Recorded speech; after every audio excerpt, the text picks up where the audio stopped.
Ladies and gentlemen, welcome to episode 65 of the Clutch Dump. I'm Nicholas Patty, joined by Ben Walther. I just got back from shooting a lot of guns that are illegal in some countries and had a blast.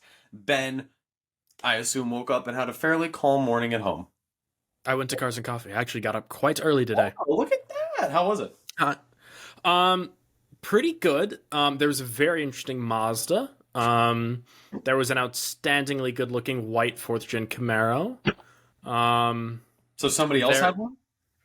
yeah, actually, there was another white fourth gen that was way cooler than mine. I was kind of upset about it. That's why I don't park in the show parking anymore. I park Right, out in spectator right. parking. I just don't even bother. Yeah, well, Um, I wouldn't be able to park in show parking with my creaky Cayman, so... I'll be honest. Speaking of Porsches, Porsche department lacking.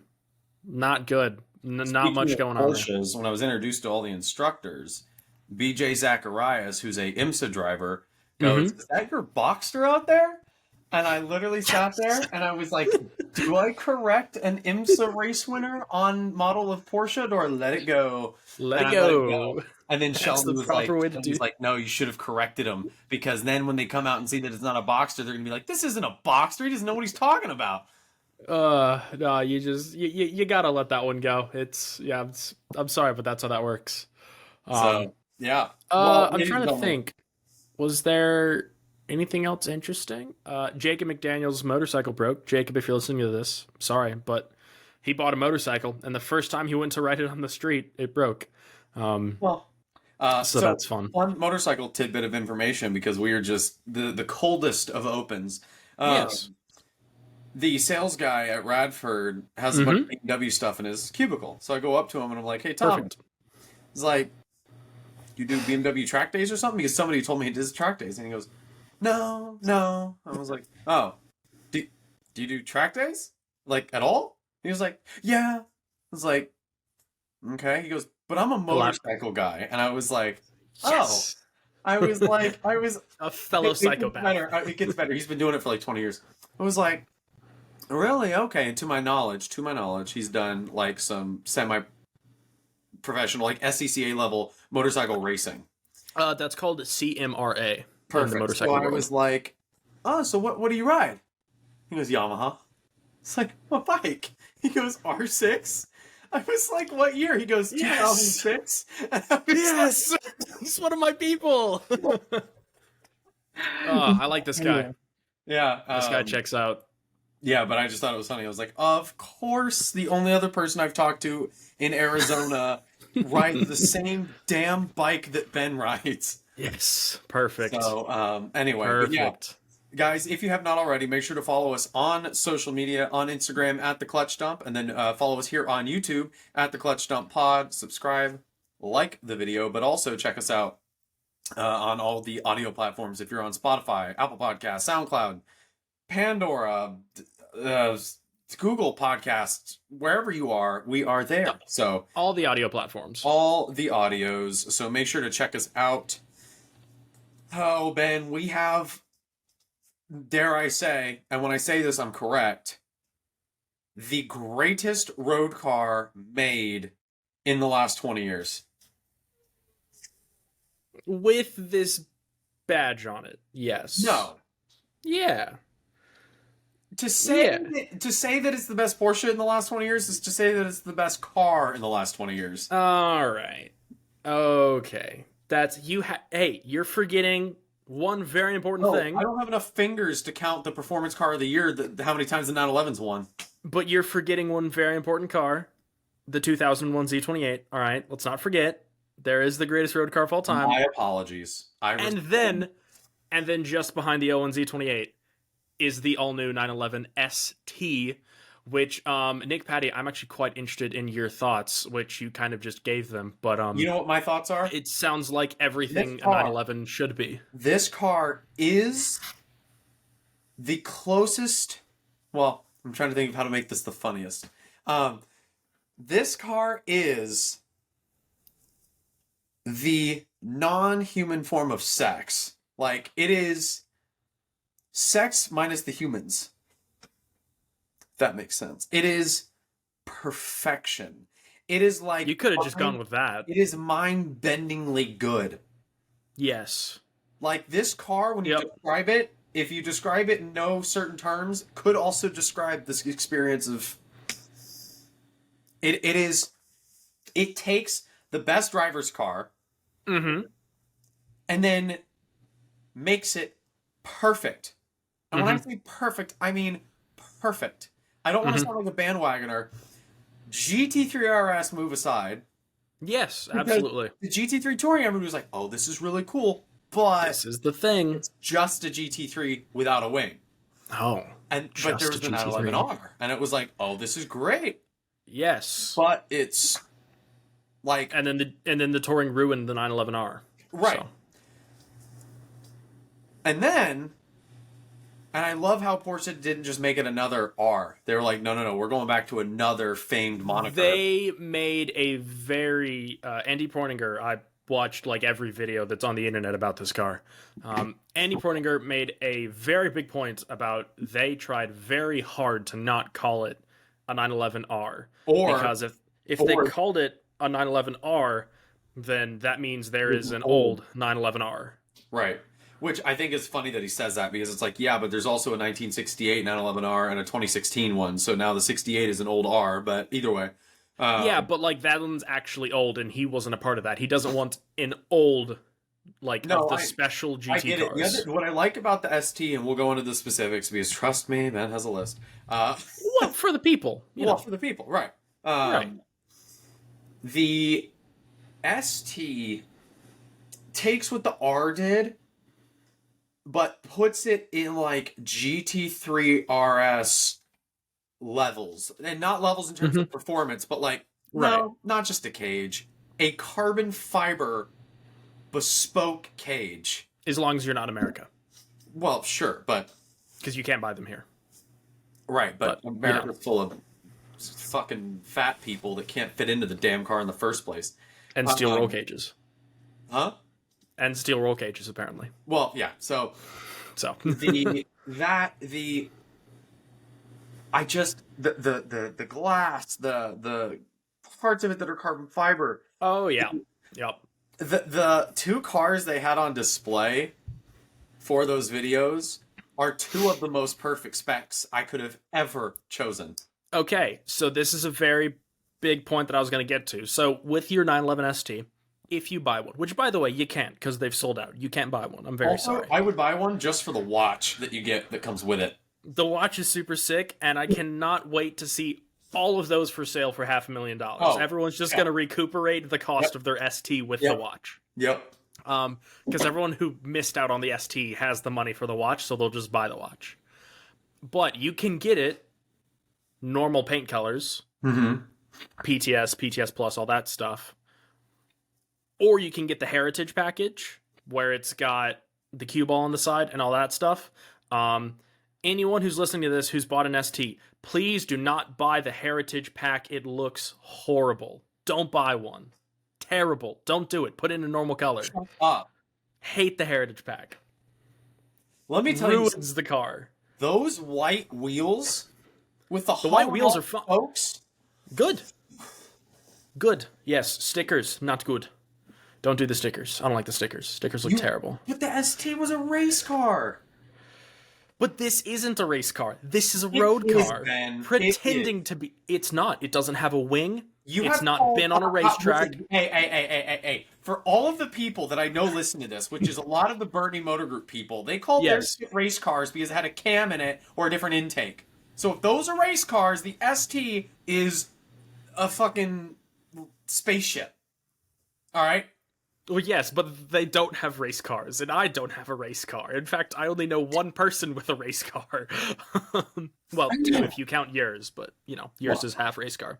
Not enough magnesium. Not enough magnesium. Not enough flammable metals. Yours is too comfortable to be a race car. Oh, But Andy Porninger said this isn't a race car. Yes, it's a GT3 RS This is Touring, what I don't get. which is a contradictory statement. They're like, yeah, it's made for windy roads, which, like, don't get me wrong. Oh, it would just carve the shit out of some windy roads, no question. You're right. But he's gonna really tell me that car wouldn't annihilate the track? Like, No, it probably would, but that's not its purpose. I'll just say this: an old 911 is great for back roads. Doesn't have a Yes. cage, Yep. plush interior, and an Shouldn't have overpowered should have a engine. cage, should have no interior, but whatever. They should be race cars. Can we? Sorry, keep going. Go ahead. No, can I totally derail this conversation because I just thought of something when you said that. Absolutely. So Kim Wolfkill, my boss, former Okay. editor-in-chief at Road and Track, Yep. the guy at Microsoft that created the Forza franchise. I'm very aware of who this person Yeah. is. I did not realize that's who your boss was. That's really cool. Yeah. Rolex 24 driver in 98, 99, and 04. He's actually in the Porsche 963 commercial. The two GT3 Cups coming through the bus stop, that's him. So, Oh, that's pretty cool. pretty cool. So he grew up down the street from Al Holbert in the 70s. Who's that? Sure. You know who Al Holbert is, right? Yes, that was Okay. a sarcastic comment. Sorry. I was like, you know what? I'm just going to close the computer. We're done. Relax. Guess what his dad's daily driver was? Air-cooled Volkswagen Beetle.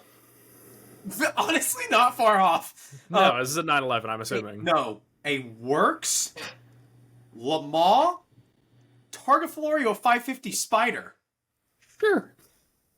As you do. They As had you did, I They had a suppose. 3-liter RSR. His dad had over 50 Porsches. Yep.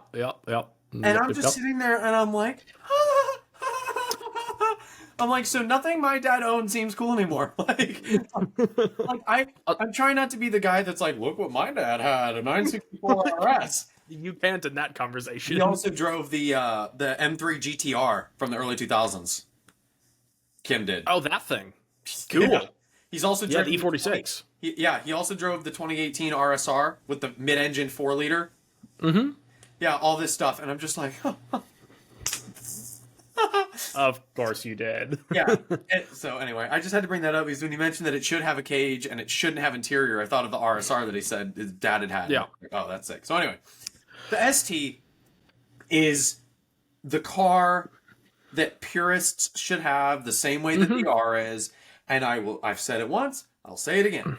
For any of those sons of bitches that have the Chirons and the Koenigsegg's, I think they care less about driving than the bloke that gets an ST, because you buy a Koenigsegg when your pee-pee is too tiny and your plastic surgeon girlfriend doesn't like it. So you gotta buy the Koenigsegg.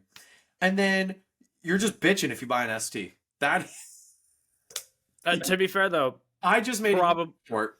So probably the same person, though. no, Probably. no, They're $500,000. It's a $500,000 911. right. But somebody that buys a Koenigsegg doesn't feel like they need an ST in their garage because they have a Koenigsegg. No, but it's rare and special, so they'll buy it. They don't actually care about how good it is. It's rare and special, so they'll buy it. I disagree. I mean, okay, not all of them, The Porsche owners, but some of them will Porsche go and owners sit in small- garages. Porsche owners with small peepees get the GT3 RS because it has a big wang and has DRS.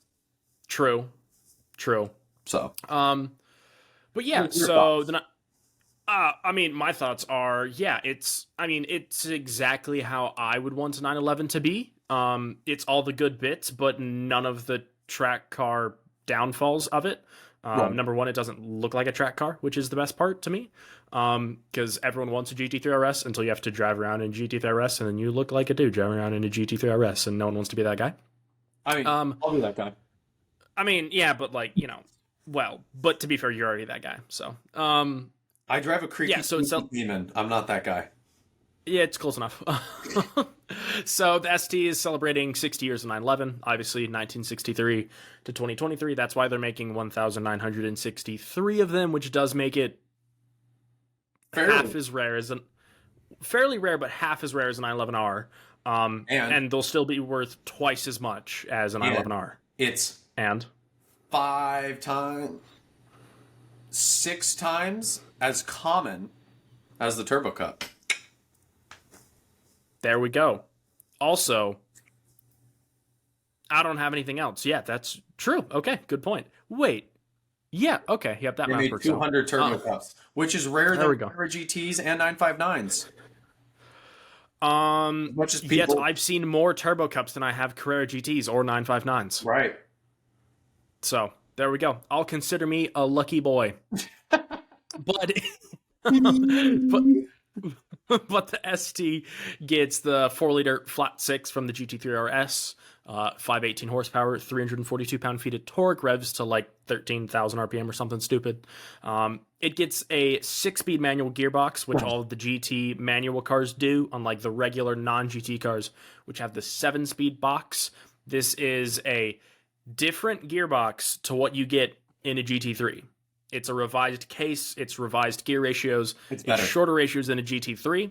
It has a shorter shifter mechanism. The actual linkages are shorter, and then the physical shifter that you hold is also shorter. It almost looks so it's too short. Like, it almost looks too stubby. it looks a bit, yeah. But I'm sure it's fantastic. So shortest shifter ever put in a 911, and it's, what is it, 88 pounds lighter than the lightest GT3 you can get, which would be a like stripper package manual GT3 touring, I think is what that is. But 88 pounds lighter, 3,056 pounds, which for a modern car is crazy light. Yeah. I mean, it's kind of depressing when you think about the fact literally that weighs, it literally weighs 60 pounds heavier than my little Cayman. And you got nearly a liter more engine and a lot more in terms of the car size. It's much bigger. Right, and if you stuck this next to your Cayman would look like a freaking Miata next to an F-150. Like, it's a huge... 992s are huge cars. Yeah. So the fact that it weighs 3,056 pounds is crazy. And a lot of that they did through carbon fiber, so you get a carbon hood, bumpers, front fenders, roof, doors, deck lid, back seats, and roll cage, unless you're an American, in which case you get a steel roll cage, because we're lame. Lithium-ion battery. They put thinner glass in it, less insulation.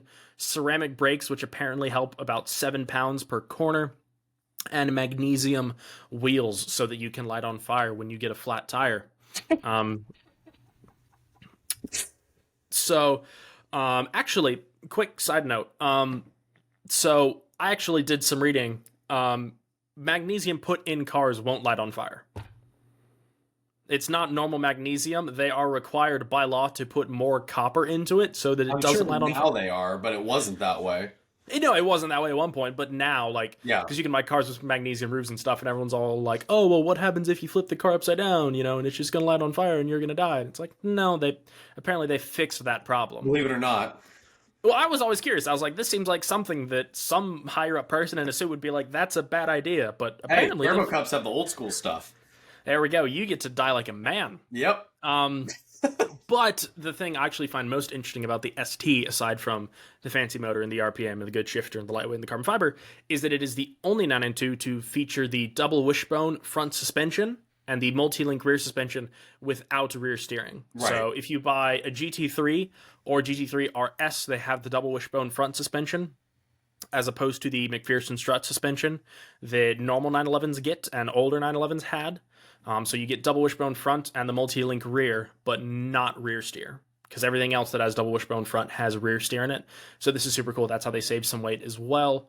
And then they did some cool styling stuff, like the above the rear wing. It's got a rear mesh piece that's very 356 old 911 looking. You get cool 60th heritage badges.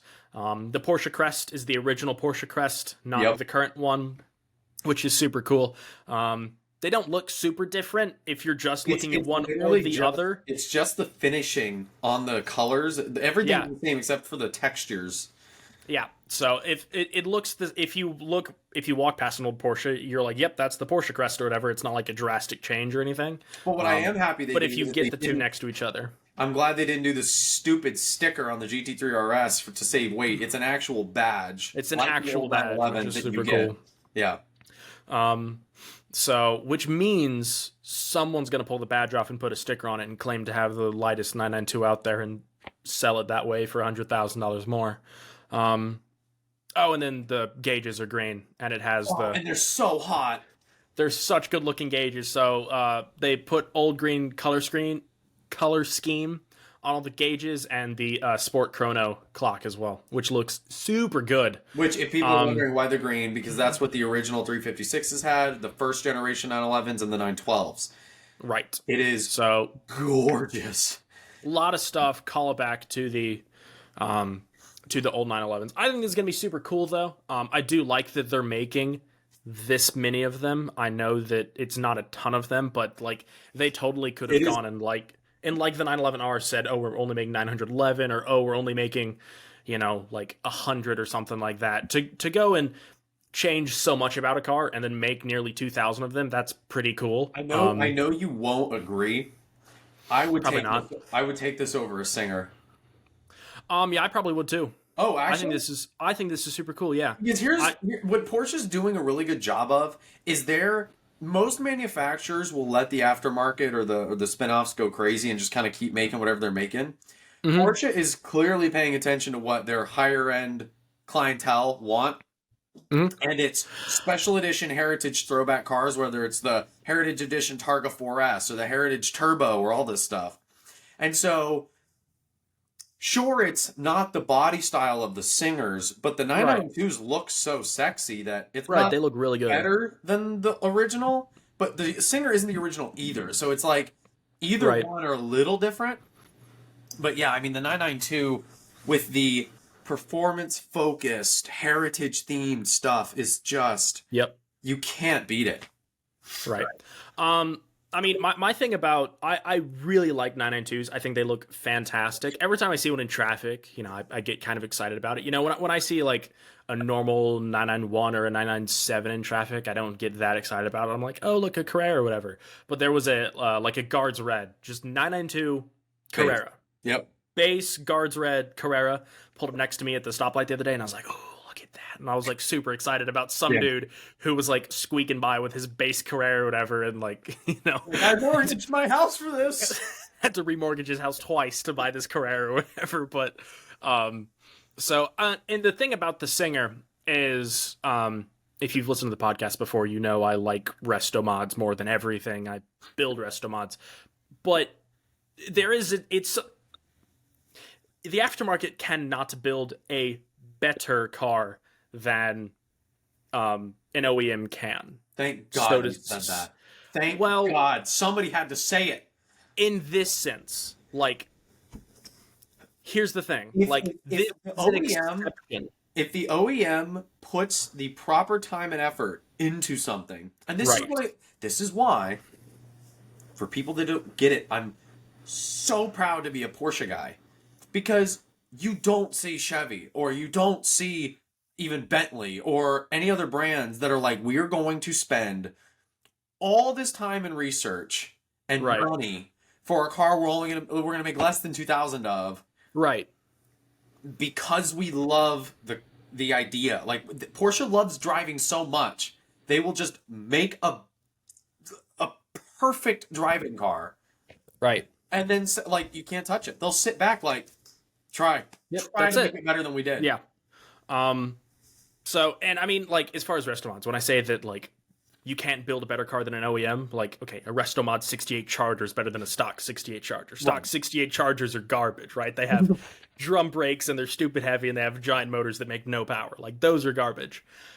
But, like, as far as, like, you can't build a better 911 ST. You can't do this better than Porsche. So I Right. do think this is cooler than a Singer. I think a Singer in some cases might be a better looking car, Here's but the that's just thing. because it looks With the old. prices that the Singers are too, like, Oh my gosh, they're price so being- expensive. price being no object, I would rather have just an original 930 than a Singer. Yeah, and I mean, it's at that point you really have to look at it, and if you want a 911 for the driving experience, if you want it for the looks and for the stance, and because you always wanted one, whatever, that's totally different, Yeah, right? That's knock kind of yourself our out. clientele. No one's buying what I build for the driving experience, right? I mean, Right. some of them are, but most of it is because they want a 68 Charger on 20-inch wheels, and that's fine. But like, if you want the best 911 driving experience, you have a 911 ST, which by the way starts at $360,000, which means they'll all be $500,000. It's a lot of money, but not as much as I thought Porsche would charge. If I'm going to Really not as much. For example, by the way, with this carbon fiber in magnesium, ultra lightweight manual high RPM thing, look, think back to the Aston Martin Valor that we talked about just a couple weeks ago. They're making like 10 times as many 911 STs, and I bet you it's a way better car. Oh, yeah. Yeah. So to be fair, though, Yeah. yeah. So I think Aston is really the only other company that's doing stuff like this. I would agree. Not to the extent that Right. Porsche No, I is, agree. but the only other company that's doing this, like, oh, we're going to build one. Why? Because we can, kind of Right. thing.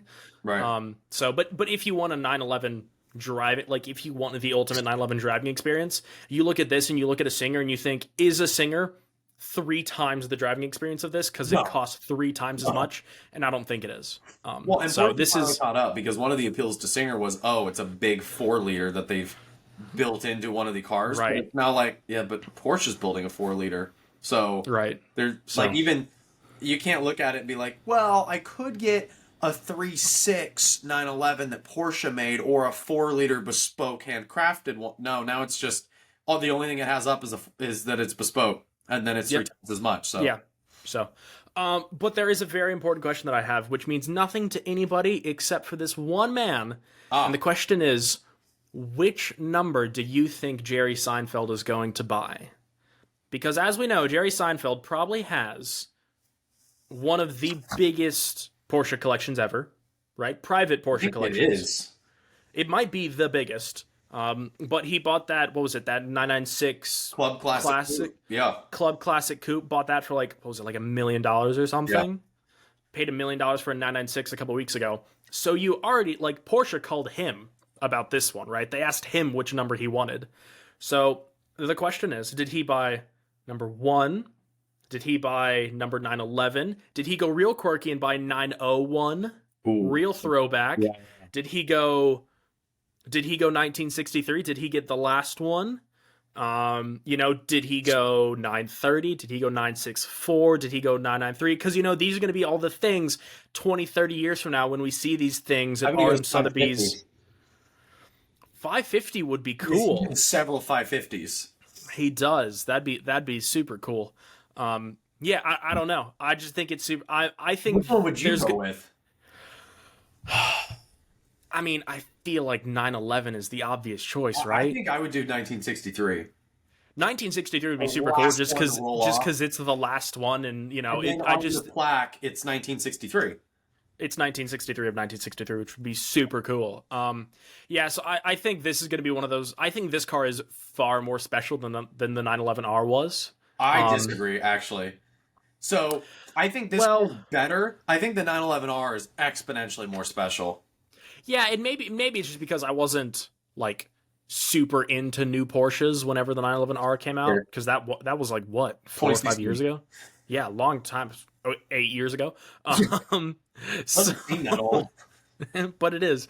I guess when that came out, I wasn't super into the new 911s. I was more of like only into 964s and 930s and stuff. So, and I also didn't do this, so maybe I just didn't read as in depth to it and didn't see how the community reacted to it. Right.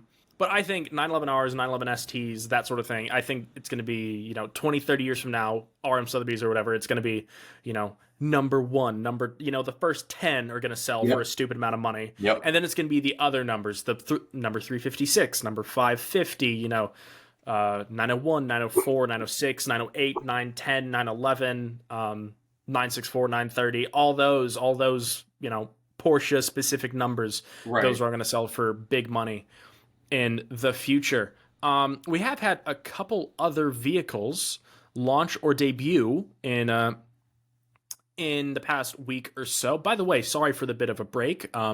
Nick's been at work and I've been finishing up summer classes, so we took a bit of a break just because episodes were going to end up being rushed and all that stuff, and we wanted to make them good. This feels like kind of old news, but Nick, the new Toyota LandCruiser. I think you and I kind of have a similar opinion on this car. I think we do. We'll find out. Well, I think the new Toyota LandCruiser, it's a throwback to the FJ60, I believe, is what it is, if I have my Toyota nomenclature correct.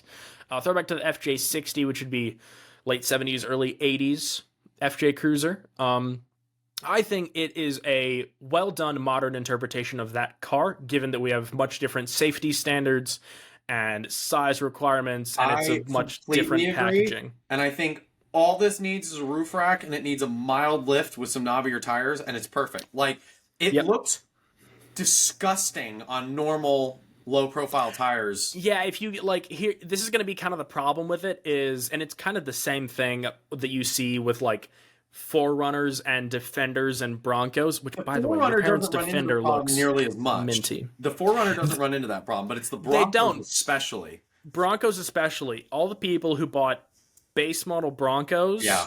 Especially the 4-door. 2-doors are fine because the 2-doors got kind of a little bit of a rugged attitude to it.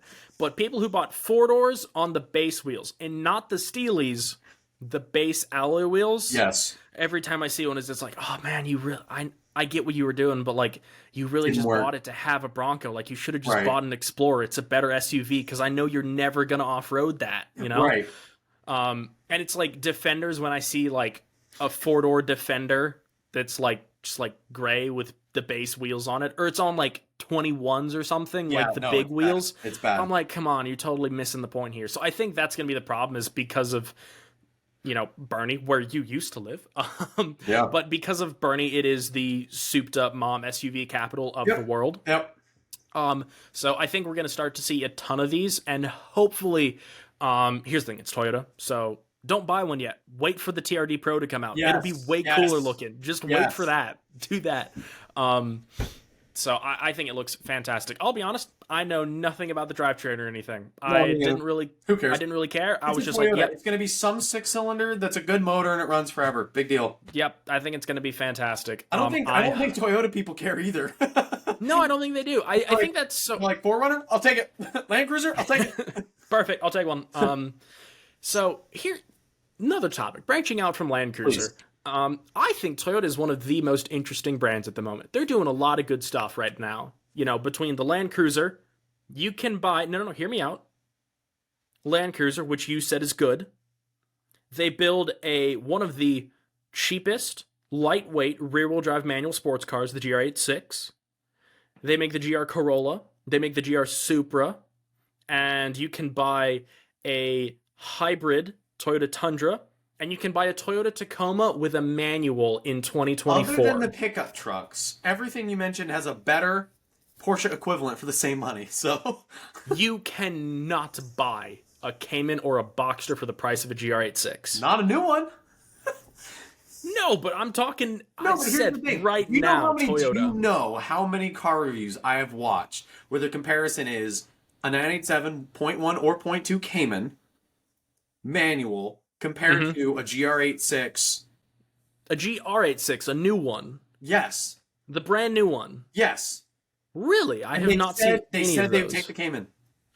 Well, yeah, the Cayman's a way better car. But that's not the point. I'm not saying that Toyota's the best company, but right now, a company that 10 years ago was incredibly dull is doing very interesting things. They had the FRS, they had the Lexus RCFs with the V8s, and 10 years ago, that's true. LFA, so... But notoriously in this country is known for making beige Camrys, which, by the way, they still make beige Camrys. But a company known for making beige Camrys right now is doing interesting things. Yeah, but 10 years ago they made an LFA, so... Yeah, but that did work out for them, so... Well, not for them, but for us it did. I mean, not for us, but for rich people. Not for us, but for like 500 dudes, it worked out awesome. Yeah. Actually, like 495 dudes, because I think as of like a year ago, there were still 3 sitting on dealership floors. Yeah, there were a couple LFAs that didn't sell, but that was, I think they were like Nürburgring edition ones, where they only made like 50, and dealerships were asking like twice what they cost, which, whatever. But Toyota, LandCruiser, well done. Wait for the TRD. It looks good. It'll probably run forever. Toyota, please make a 2-door version. I think it'll look sick. Nick, you added this thing. I don't know what it is. Do you want to talk about what's next? Where? Pininfarina Pura Vision concept. Did you see this? No, all it says under it is a whole lot of yes. Search it, and then I'm just going to have your live reaction. Panini Press Pura Vision concept. That one, that's what it is. No, come back. Guys, trust me, the wait is worth it. Pura Vision concept. What is this?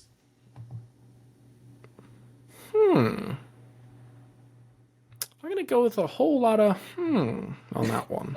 Really? Well, it has some good bits to it. Interesting. I mean, Sure. Why is it 8 feet off the ground? It looks so hot.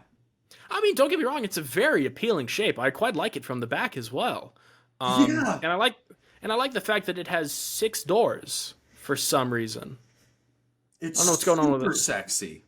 It's a good looking car, but it's got an identity crisis from what It I is can a tell from concept. pictures. So It's a con- may not happen, but it's a concept. It's a that concept. Pininfarina is going to expand into making more vehicles, and it's supposed to be an EV.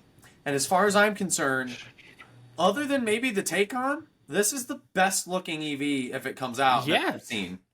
So I got a specific picture here on a Car and Driver article that I will post for all the people on up on the video. And to be fair, the front end.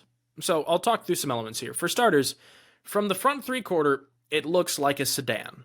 Okay, it looks like a saloon car. Yes. From the side, you note that it is very much so a crossover. Right. It is not a sedan. It is the actual body itself is taller than a sedan. All right. Side profile is good though. Headlights look very nice, slim. It's got a nice. It's a very flowing body. It's got a lot of curves to it, you know. But it's got some nice edgy elements to it. That front splitter looks fantastic. So hot. Rear end looks very good. Entire glass roof. Yes. Thumbs down from Ben. No, well, get over yourself. No. Looks fantastic. Nick, you live in Arizona. You can't have a glass roof in I also Arizona. You'll can't bake. afford this, so Well, it's a concept. No one can afford this. Okay, so we have a sedan-looking crossover that looks very good. The design is fantastic, but it's Pininfarina. I expect nothing less. They built some beautiful-looking Coke machines, but it's lifted on what can only be 21s or 22s. It's on some big wheels, which is fine. Everything's on big wheels. I build cars with big wheels. But it's on 21s or 22s with knobby tires, which I'm very confused about. okay, who cares about the wheels, Ben? But Everybody's gonna change them anyway. I'll drop it on BBS E88s. I don't even care. that was a good shout. That's good. All right, I like that. I'm in. I like it. That's fine. If you can get it with BBS What's E88s, next on the list? I'm down.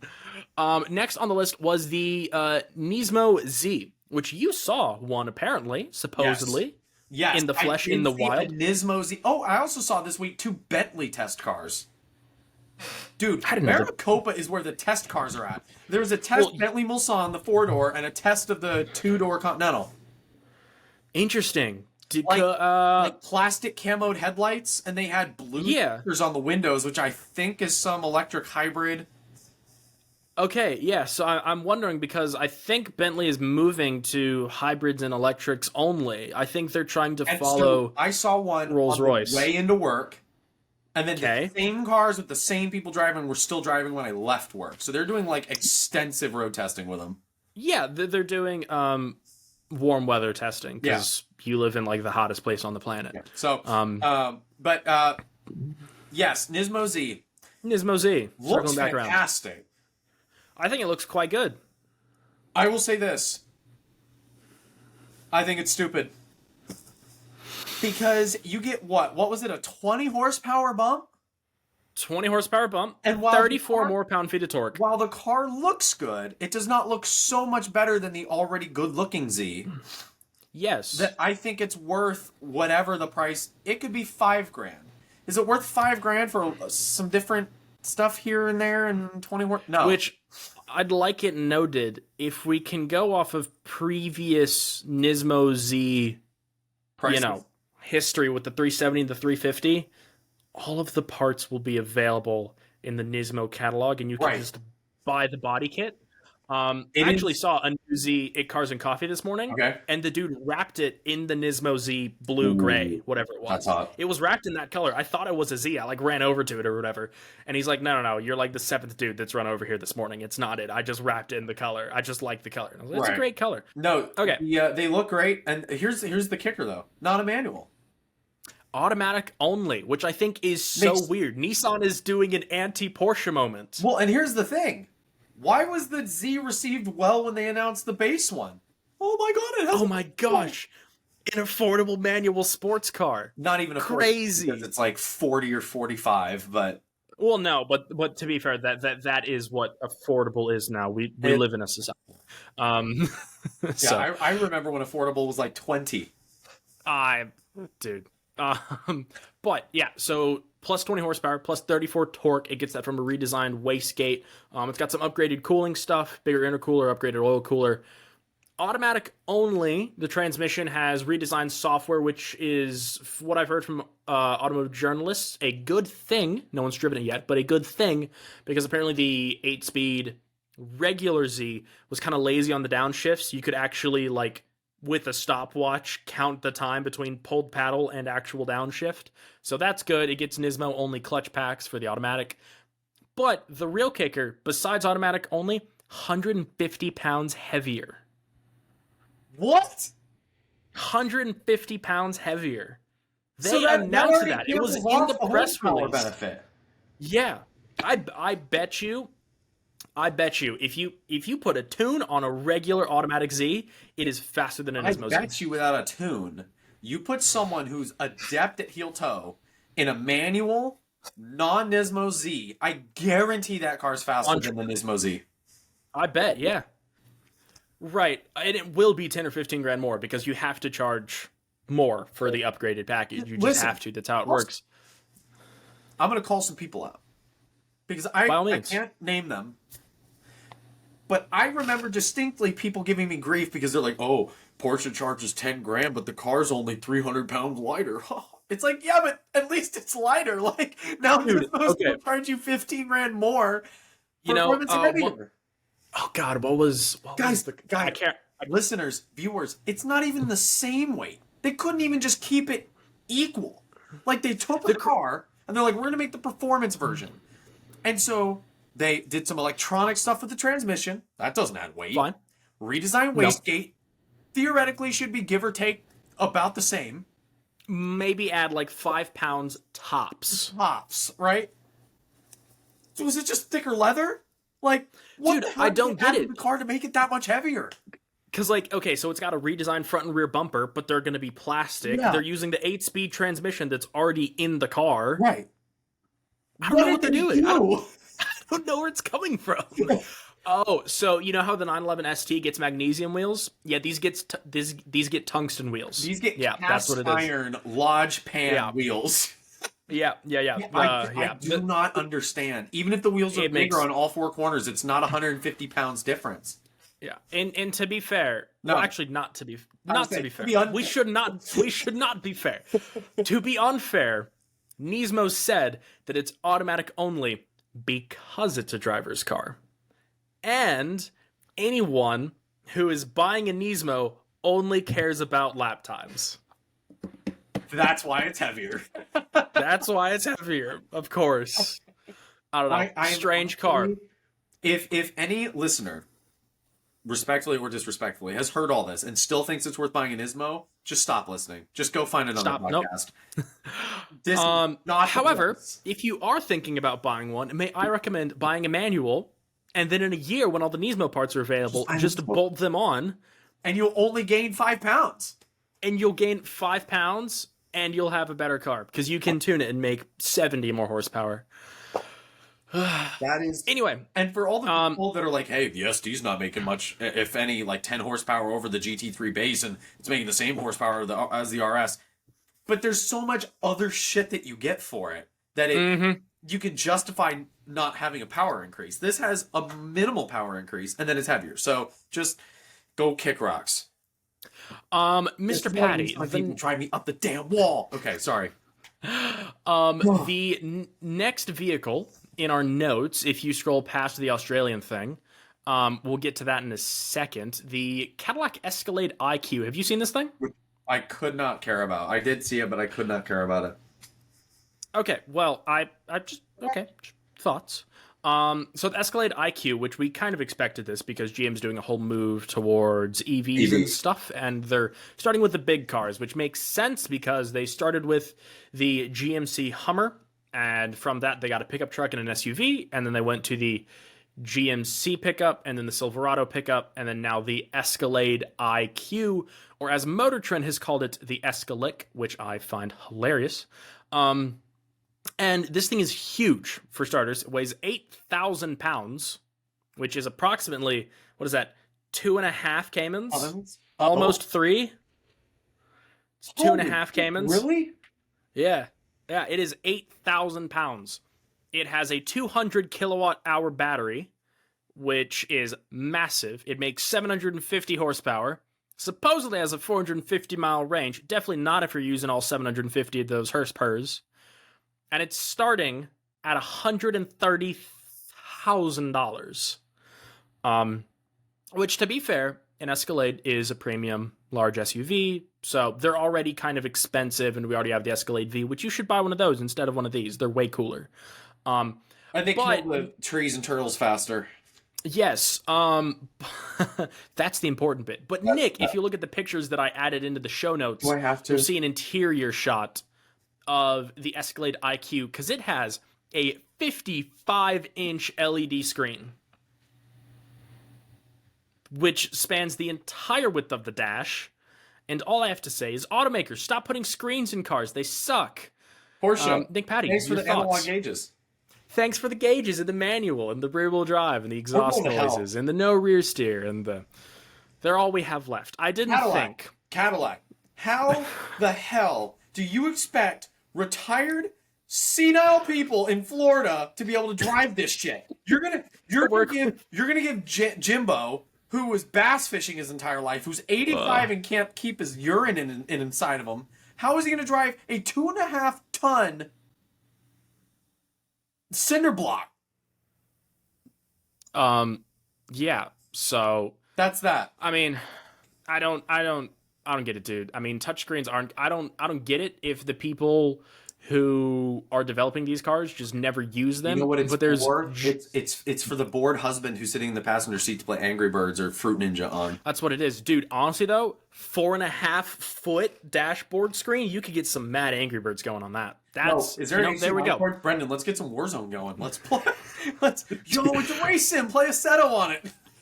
Dude, you could absolutely play Assetto on it. It's like having 3 monitors set up. It's just one dashboard. Dude, I don't get it. And to be fair, it might be a personal preference, but like, no, it's not. Screens are not good. That's why the S650 interior sucks.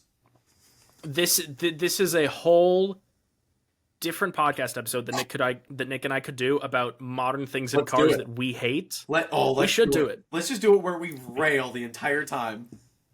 Dude, we'll do it. That's what we should do. It'd be a great episode. There's not a single positive thing said. It is all hate. Well, it'll be negative things. It'll just be like, unlike Porsche, who does this, and it'll just go back to episode 67, therapy. The Escalade IQ, yeah, it's got a 4.5-foot dashboard in it. It's huge. It's 8,000 pounds. It's 130,000. Enough the Cadillac. Let's move. Gosh dang it, America! Stop building stupid cars. Hey, all right, two-car garage. Yes. Do you have yours up? Yeah. Okay. All right. So this week's two-car garage. The year is 2023. That'd be now. You are you. You have the 2 cars currently in your garage.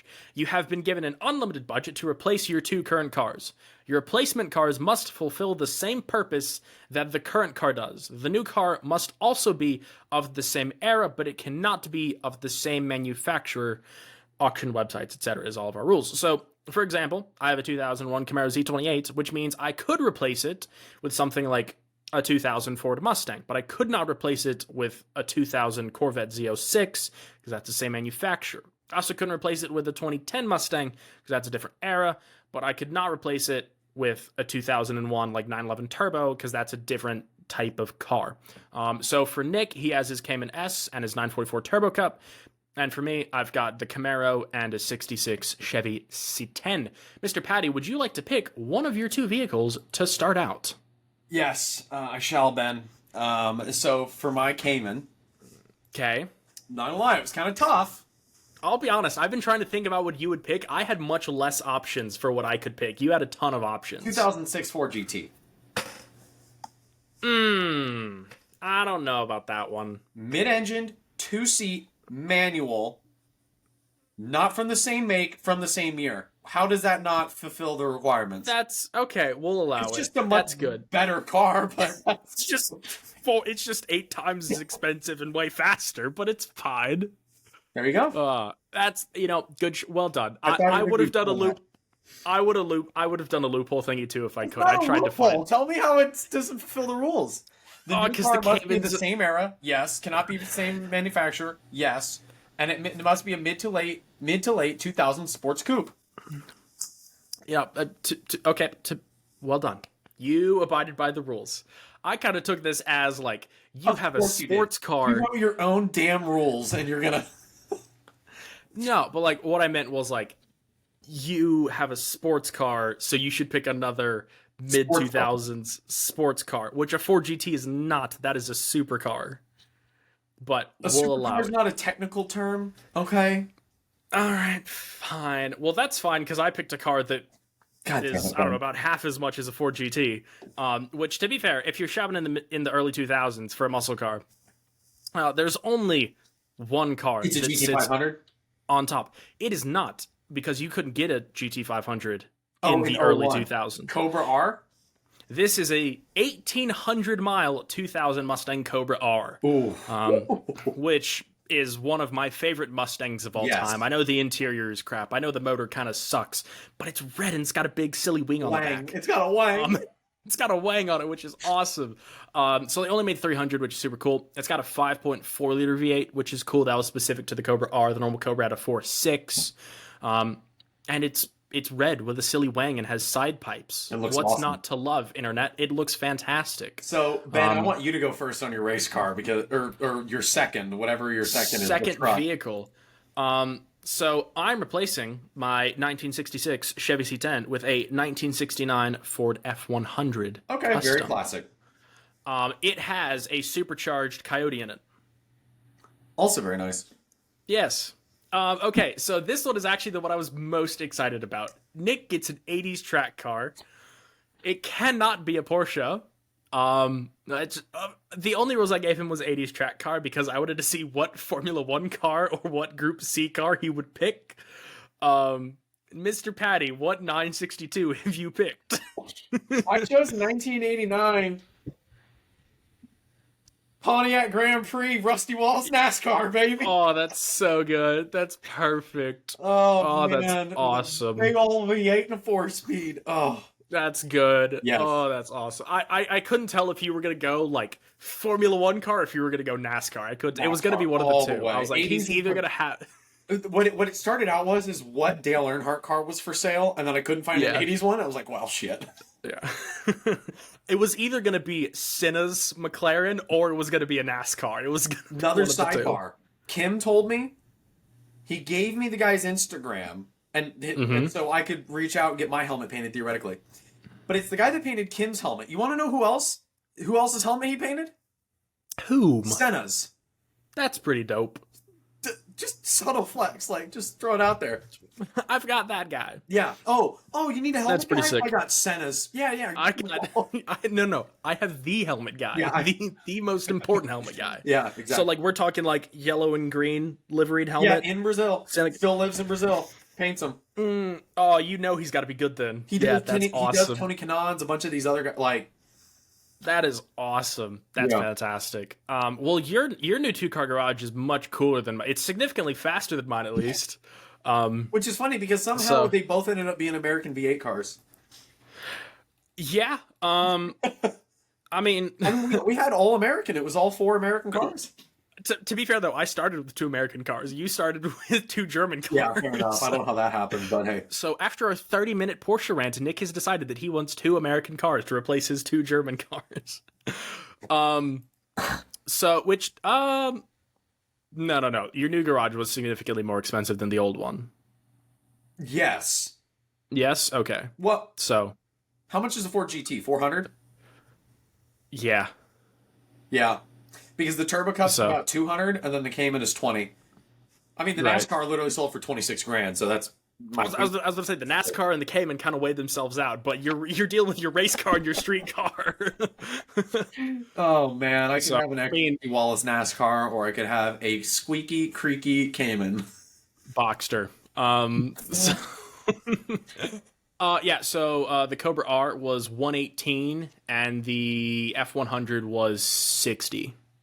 So but that's because it makes 700 horsepower. So it'll do that to you. That'll cost you a few bucks. Yeah.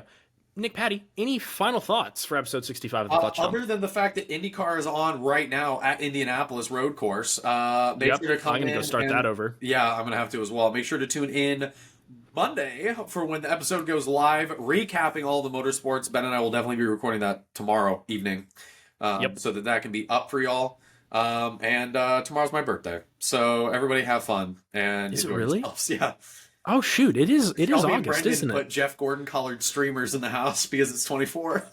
Oh, fantastic! Yeah, well, everyone, wish Mr. Patty a happy birthday. But that's going to do it from us here at episode 65 of the Clutch Dump. Like Nick said at the top of the show, make sure you like and subscribe. If you're on YouTube, whatever audio platform you're listening to this on, make sure you follow or subscribe, leave a rating and a review if you can. Make sure to go find us on social media at the Clutch Dump.